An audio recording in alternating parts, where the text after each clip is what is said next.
So that's how they justify it. Everything coming from my mind is negative. You just want to win, and just like I just want to tell you something. See how I twisted it on a mirror to myself. Anything coming from the mind is going to be negative. Same way women are negative, but if you look a little further, they're negative to maintain themselves, to keep that distinction. The thing they complain about maintains them. The same way them bother you validates your word. Why else would we have a reason to listen to you unless you was troubled by something? We got to be able to relate through our troubles, don't we?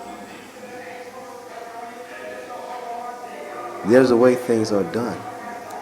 Your mind is trying to control it and you're projecting it onto your dick. That's what you're doing. The mind can only be negative. That's why they would justify certain things. Like, look, if I have this certain space here, it must be reflected there some kind of way. And if that is the case, just melt them away in my mind. I must also melt away. As my mind melts away, they melt away. They melt away as my mind melt away. I can use them as an analog. Right? Does it make a difference, right? That's how you would justify it.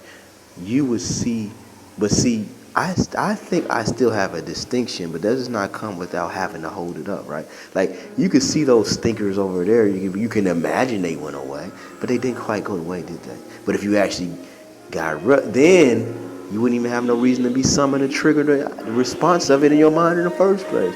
But then your mind wouldn't even be there to come up with a solution to get rid of it in the first. So does your mind even actually exist beyond death? You wouldn't remember yourself. You wouldn't care.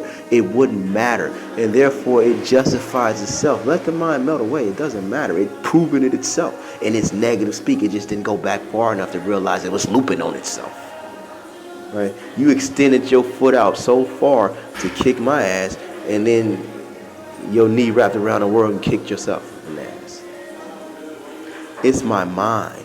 My mind is only negative, and I'm assuming, of course you're going to say yours is positive in contrast, but I bet you only negative. Why? Because maybe I'm not supposed to be listening to my mind.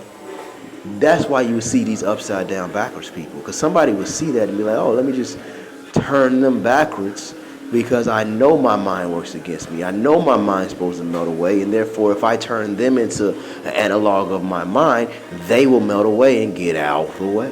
The same way my thoughts go, and if I can live at an uncertainty, I'll have a new day. Right? Right? It's like, what difference does it make? All my internal thoughts are being triggered by this external stimuli anyway. That's what gives them the justification to do it. Like, if I know my mind must melt away, why must I not understand this is what summons it? Maybe that needs to melt away. Maybe my mind is only having these thoughts because of the container I find myself in. If I were to melt this away, maybe my mind would birth new thoughts. But how could that actually happen? Not giving fruit and feeding my mind. It only wants to complain.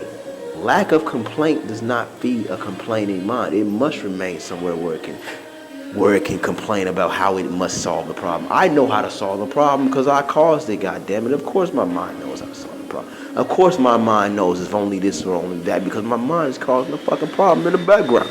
It just didn't see his knee wrap around the world. The world is smaller than you think, right? When you reach your knee out to kick me, you end up kicking yourself in the ass. My mind is only describing itself and using you as a target. Well, what is it? What is it? My mind. My mind is in reflection of something it saw before, but that is not now. It is a reflection of what it saw before, and therefore you understand that mind must melt away, right? And what do? You have to sit and bear with that contrast with reality, though. If I were to destroy reality to match my mind or to ease my mind still kind of got that dent in it. It's not as triggered, it's just dormant. It's still space being taken up. Now it's like dead, unusable space. Right? How do you refresh it? Right? You hold up reality. You hold up against reality until your mind melts away. And then there's no dent to speak of in the first place. It's my mind creating this. The mind is negative because it comes later. But I grew up in a culture where I'm supposed to be entertaining, so I'm going to be programmed backwards. I'm going to be programmed backwards. That's why I wouldn't understand that, so to speak. Right? I wouldn't understand that. But the mind is supposed to be used a certain way that I would not be so entertaining if I were to use it properly. It's an observance of the contrast. It's not supposed to be telling me what to do. Because if it tells me what to do, it takes me in a feedback loop. You get it? Are you going to be a family man or an explorer? Right? I don't want to talk shit about women. I love women. I love women. And I don't know what reality is from their point of view. Assuming things are relative, they're probably me somewhere else. It's relative. It just looks this way on my side. But that's only because I can't control myself.